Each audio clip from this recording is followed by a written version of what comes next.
Right, I've got Lamentation 2, 6 here. And this is going out to the right hand. Judah and the Torah movement, you know. Because of what? Well, you're feasting. You just had Yom Kippur. Was it yesterday or the day before? And like, what? Something happened over here in England. You know what I mean? Judah, Torah movement. You're feasting in a profane land with imaginary calendars. You see what I'm saying?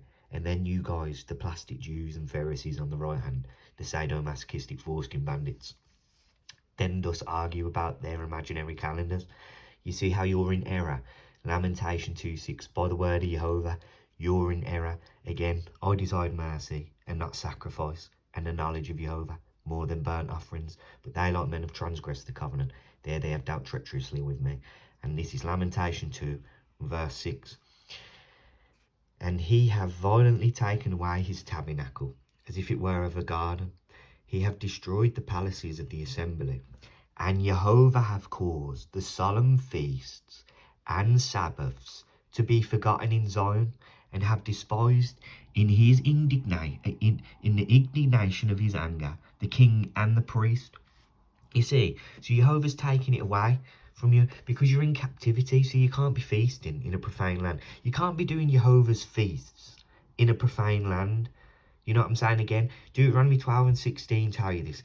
And a number of other places in the law and in the law and the testimonies, you know, that you say that you know in the Torah movement, the plastic Jews. You're just covetous Christians that got circumcised and jumped on the wind and confusion of Judah and started feasting in a profane land because you couldn't let go of pagan witchcraft in Christmas and Easter. And that's the problem with your hateful murderers that would rather go fill your bellies in feasting in a profane land than loving your neighbour as yourself. You know, the bullseye of Torah, Leviticus 19:15 to 18. You see, Messiah Yeshua told you the same. Loving Jehovah with all your heart, soul, mind and strength. And loving your neighbour as yourself. On these two commandments hang all the law and the prophets. On these two commandments are better than all burnt offerings and sacrifices.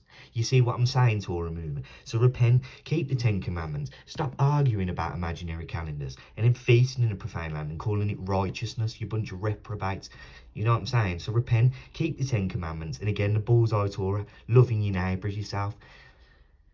So come to straightisthegate.net, where the true gospel is, because you're all transgressors of the law by James 2:8, because you will not fulfill the royal law in loving your neighbour as yourself. So remember Deuteronomy 4:24 to 31 when you go into tribulation, you bunch of murderers. So praise Jehovah in Yeshua's holy name. Amen.